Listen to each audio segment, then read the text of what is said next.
Shaolin is from 5th century, 6th century, about 500 AD, and it was in existence from the Chinese, and then a guy called Bodhidharma came from India to form the system of writing and reading scriptures and following Buddha, practicing their Kung Fu. This went on for 700 years where it proliferated. The system grew and grew and grew until it went a little bit downwards in 1200 AD.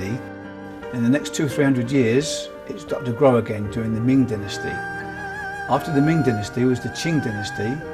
Hung Kuen created this system from the Shaolin temple after the ancestors were chased out of the temple in 1700. And from this period, Mr. Hung was a very prominent disciple of Shaolin. And the system was given his name, Hung Kuen, so it became Hung Kuen, which means Hung's fist, or Hung Gar, which is Hung's family. Our particular system is, we call it Hung Kuen Jingchong, which is the original system laid down by Mr. Hung himself, inherited from the Shaolin temple itself, and we try to keep that true as it is now.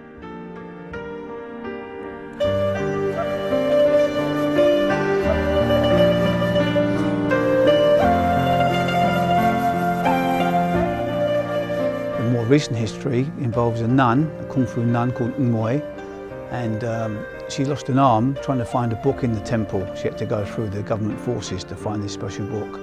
So she lost an arm in the battle to get this book, but she delivered the book to Mr. Hung himself, Hung Kuen, who practiced, and the idea was to help save the country from the problems it was in.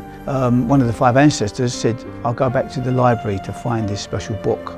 And the book was in the temple, guarded by the troops, so this nun had to go back and fight for this book, and she lost an arm in this fight, but she delivered the book, and the legend grew into this. This is called building a single bridge.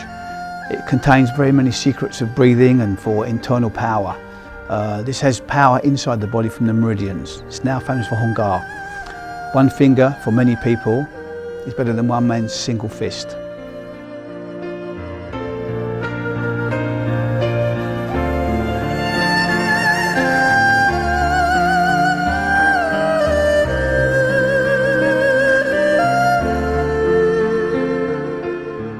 I first began Hung Kuen in Chinatown in London in the 70s, and then went to Hong Kong at the advice of my then teacher, who said he was too young to learn everything at the time, so he encouraged me to go to a very famous master called Chan Hon Chung in Hong Kong.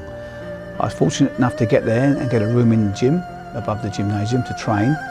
Very high discipline, many hours lonely training by yourself, having learned something from Sifu, the teacher. If there's no students there, you have to practice yourself until you reach the level that the Sifu expected of you for that day, and then you continue training. It was very hard, very disciplined. Many times you want to give up. And I trained repeatedly until my Sifu's death. At his funeral, the family said, do you want to continue training? And of course I agreed, and the top student took over my training. And now I have a school in England where we're trying to keep up the idea of Hung Kuen and the original methods.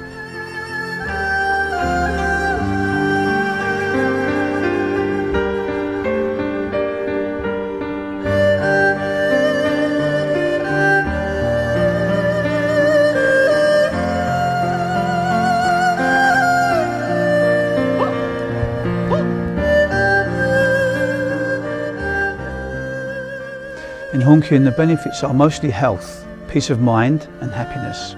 We have no grading system, no belts, no uniform. The purpose is be yourself, practice hard, learn what you're taught from the teacher.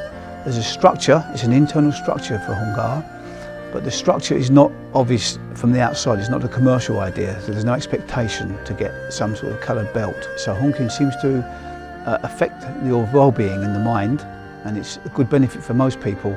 Not an easy system to learn, very demanding, but the benefits after many years of practice are great for the health, mostly for the health and the peace of mind.